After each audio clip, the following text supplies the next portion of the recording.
wilderness of Sinai, the word came from the throne. Count the men of Israel, let their numbers all be known. By their families and their fathers, every name upon the scroll, 20 years and upward, every warrior in the roll. The Levites took the tabernacle, holy keepers of the flame, while the tribes encamped in order, each with banner and a name. Judah on the sunrise side, with Issachar and Zebulun, marching toward the promise, though the journey's just begun. Keep the camp in purity, the Lord gave the decree. From the leper to the lawless, set the holy places free. The test of bitter water for the heart that turned away, to keep the covenant of marriage in the light of day. The Nazarite made a vow to let his hair grow long and wild, no fruit of vine or touch of death for every chosen child. Then the priest began to whisper, may the Lord bless and keep you near. May his face shine bright upon you and quiet every fear.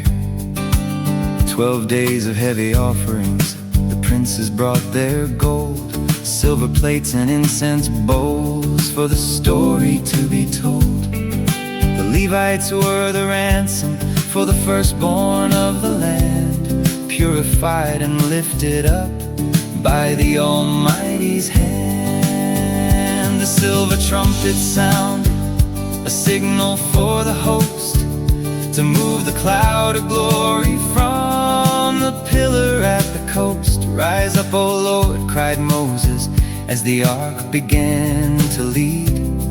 But the people started grumbling of the hunger and the need. They wept for fish and cucumbers, for the onions and the leeks. Why'd you bring us to the desert, where the burning wind is bleak? So the fire of God descended, and the quail fell from the sky. But the plague followed the greed of those who let their spirits die.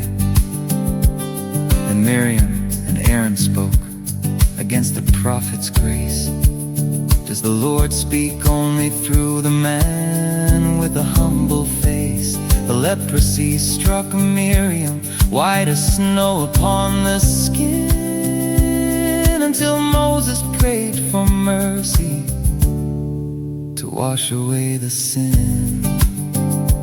12 spies went to the valley where the grapes grew in the sun, to see if Canaan's battles could be fought and could be won. 10 came back with trembling, the giants are too tall. But Caleb and young Joshua said the Lord will make them fall.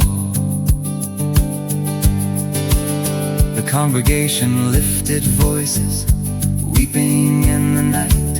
Let's head back to Egypt, let's give up on the fight. So God said, you shall wander for 40 years of pain, till this faithless generation falls like shadows on the plain. A man went gathering firewood upon the Sabbath day. The law was strict and heavy for those who went astray. Then Korah rose in pride to challenge Moses' holy rod. But the earth opened its mouth and swallowed enemies of God. To prove the chosen lineage, 12 staffs were laid in sight. But Aaron's rod of almond wood bloomed flowers in the night, a sign of life from withered wood, a sign of who should lead, to serve the tent of meeting and to plant the holy seed. The red heifer was offered, her ashes mixed with rain, to cleanse the one who touched the dead and take away the stain. But at the rock of Meribah, when the people cried for drink, Moses struck the stone in anger, standing on the brink. "Hear now, you rebels," Moses cried, and hit the rock twice over. The water flowed for thirsty souls, but a shadow hit the door. "Because you did not trust me to be holy in their sight, you shall not lead this people to the land of morning light." The king of Edom barred the way. The path was long and hard. Aaron climbed the mountain height, his priestly life on guard. He passed the robes to Eleazar, and he breathed his final breath as Israel mourned 30 days the silence of his death.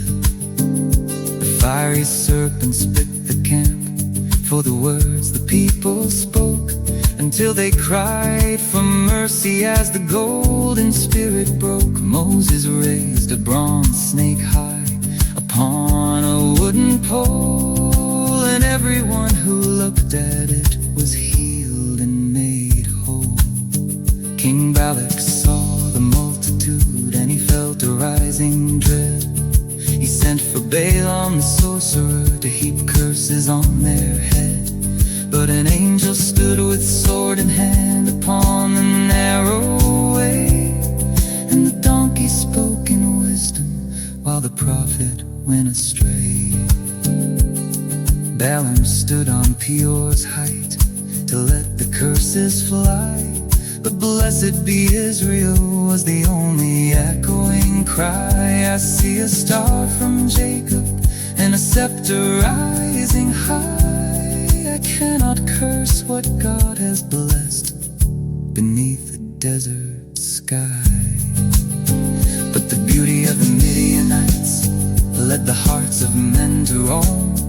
They bowed to Baal of Peor and forgot their holy home. Then Phinehas rose in holy zeal to stop the plague's dark hand, and a covenant of peace was planted in the land.